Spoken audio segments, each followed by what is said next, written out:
સંજેલી તાલુકામાં ભ્રષ્ટાચારને લઈ આમ આદમી પાર્ટી દ્વારા વિજિલન્સના તપાસની માંગ સાથે મુખ્યમંત્રીને સંબોધી આવેદન. લાખો કરોડોના વિકાસ કાગળ પર કામ કરી નરેગામાં કૌભાંડનો પર્દાફાશ કરવા આમ આદમી પાર્ટીએ બાયો ચડાવી છે. 7 દિવસમાં તપાસ અને કાર્યવાહી કરવામાં ન આવે તો આંદોલનની ઉચ્ચારી ચીમકી.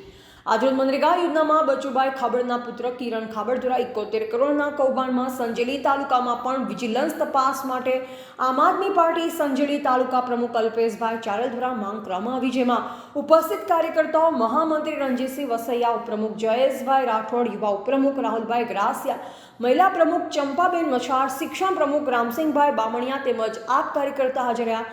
સંજેલી તાલુકામાં 56 જેટલા ગામડાઓ આવેલા છે, જેમાં મોટા ભાગે નરેગા યોજનાની અંદર મોટા ભાગના વિકાસના કામોનું કામ કાગળ પર કરી કૌભાંડ કર્યું છે, જેની કાયદેસર વિજિલન્સ દ્વારા તપાસ કરવામાં આવે, જેને તાલુકા વિકાસ અધિકારીને આવેદન આપી રજૂઆત કરવામાં આવી.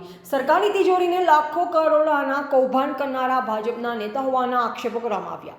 વાસિયા ડુંગરા ગ્રામ પંચાયતમાં ભૂતકાળમાં લાખો કરોડના કૌભાંડને લઈ અનેકો રજૂઆત કરવામાં આવી, છતાં કોઈ પણ જાતની કાર્યવાહી કરવામાં આવી નથી. તો શું અધિકારીની મિલીભગત હોય તે જોવા મળી રહ્યું છે. તાલુકાએ અમે આવેદનપત્ર આપી અને તાલુકા વિકાસ અધિકારી વતી મુખ્યમંત્રીને રજૂઆત કરી છે કે ભારતીય જનતા પાર્ટીના ભ્રષ્ટાચારી નેતા બચુભાઈ ખાબડના પુત્ર દ્વારા જે મનરેગા યોજનાની અંદર મસ્ત મોટું 71 કરોડનું જે કૌભાંડ કરવામાં આવેલું છે, એમાં દેવગઢ બારિયા, ધાનપુર, તો એમાં સંજેલી પણ બાકાત નથી. જો સંજેલીની અંદર જો સઘન તપાસ કરવામાં આવે તો સંજેલીની અંદર એનાથી ડબલ ગણું કૌભાંડ બહાર આવે એમ છે.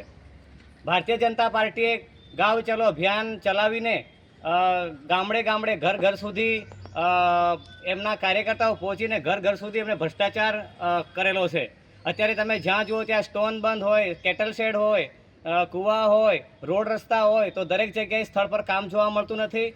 નર્યો ભ્રષ્ટાચાર જ જોવા મળે છે. અને જો કોઈ પણ આ ગામનો આગેવાન, કોઈ પણ નેતા જો એમનો વિરોધ કરે તો એમને ડરાવી ધમકાવીને ધમકીઓ આપવામાં આવે છે. એટલે હું આ ભાજપની ભ્રષ્ટાચારી સરકારને કહેવા માગું છું કે આ સંજેલી તાલુકાની અંદર મુખ્યમંત્રીને રજૂઆત કરી અને અમે કહેવા માંગીએ છીએ કે અહીંયા વિજિલન્સ દ્વારા તપાસ કરવામાં આવે તો મસ્ત મોટું કૌભાંડ બહાર આવે એમ છે અને બહુ મોટી માછલીઓ પકડાય એમ છે.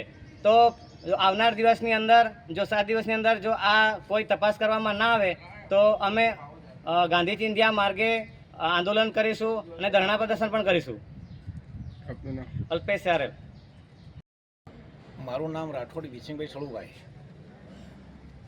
આજે અમે આવેદનપત્ર આ બચુ ખાબડના પુત્રે બચુ ખાબડના પુત્રએ જે ભ્રષ્ટાચાર કર્યો એના સંદર્ભે આજે આપ્યા છે. અને આપણે એવી રીતે આપણે સંજેલી તાલુકામાં પણ એના કરતાં જલંત તમામ યોજનામાં વ્યાપક પ્રમાણનો ભ્રષ્ટાચાર થયેલો છે.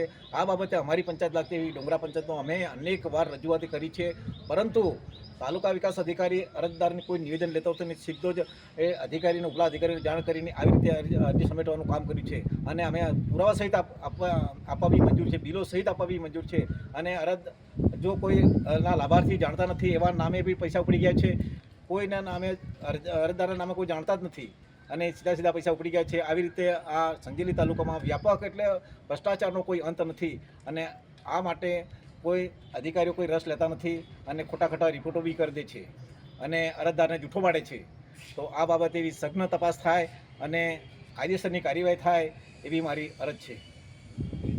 રિપોર્ટર વિજય ચરપોટ, સંજેલી.